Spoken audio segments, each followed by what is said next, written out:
10-Minute Murder, brief and bingeable true crime. I'm Joe, the host, and thanks for joining. Hope you had a nice weekend. Or a nice Taco Tuesday, or fill in the blank. It's weird to me that people could be listening to this at any time, like minutes after I say it, or even years from now. It's super strange to me. And do I tend to overthink even the most pointless things? Absolutely I do. And some of you do it too, so don't make me feel like I'm the only one here. We're happy, free, confused, and lonely at the same time. It's miserable and magical. Before we get going with your story today, this is your reminder to subscribe to 10-Minute Murder so that you'll always be able to find the show and never miss an episode. And connect with 10-Minute Murder on social media too. If you have friends that like true crime stories and maybe a host that sneaks in Taylor Swift lyrics when you least expect it, let them know about this podcast as well. Links are in the show notes of this episode as well as at 10minutemurder.com. Now, to the story.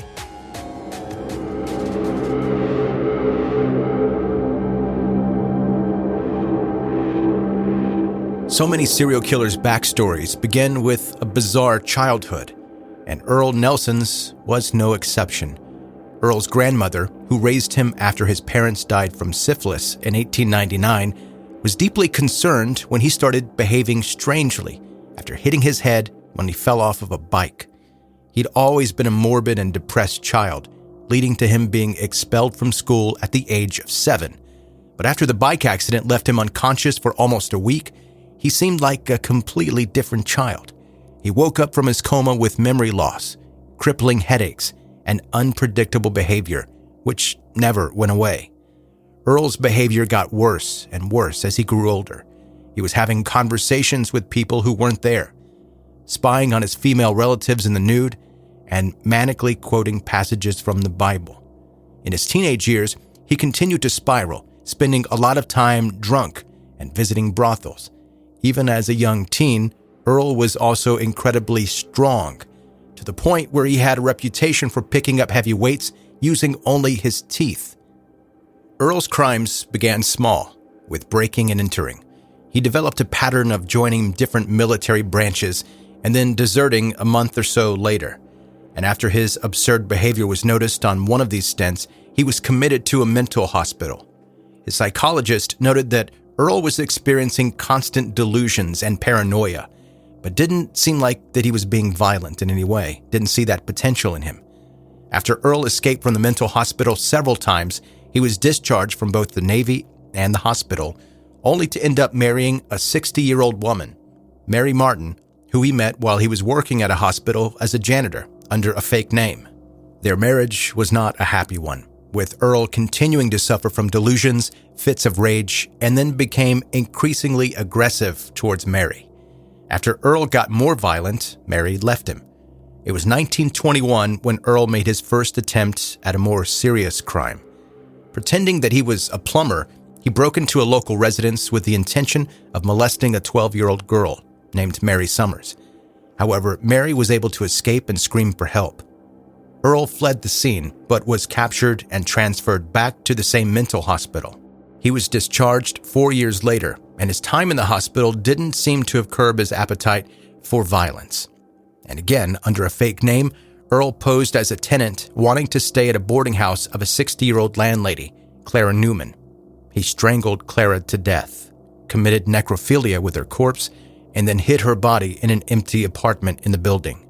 Less than 2 weeks later, he attacked his second victim, Laura Beale, another landlady in her 60s who once again was strangled to death. From 1926 to mid-1927, it seemed that the killer was on a rampage. More and more victims went missing, and the killings seemed to follow the same MO. He targeted landladies, found his victims through advertisements of rooms to rent in the newspaper, and gained their trust by pretending that he wanted to rent a room from them.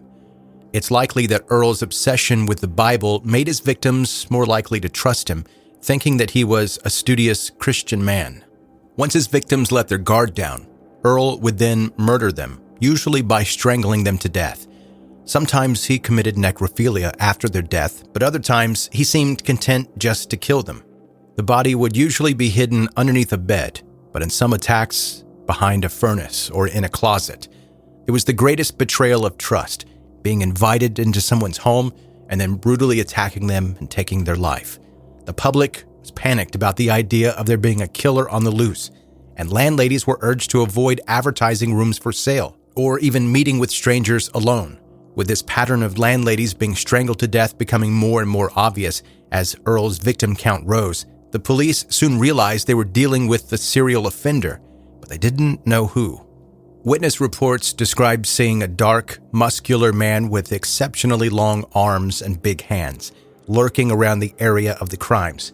And so Earle Nelson's nickname was born, the Gorilla Killer, or the Gorilla Man.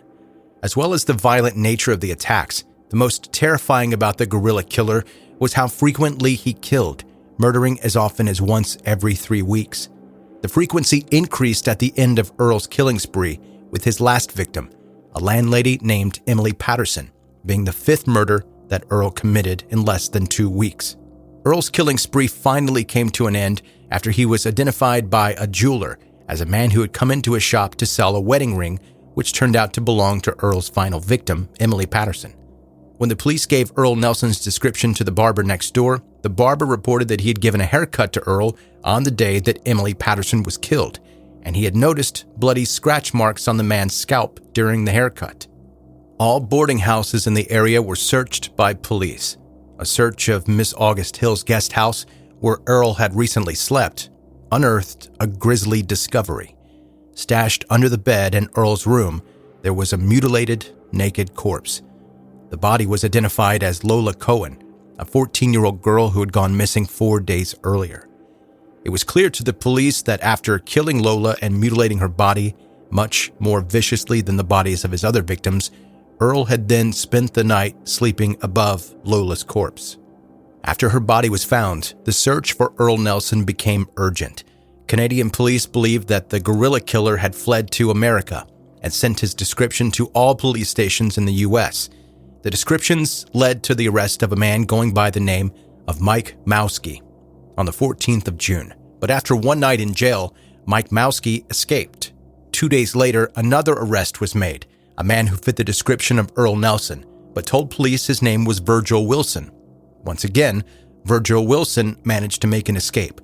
But 12 hours later, Earle boarded a train that contained several police officers.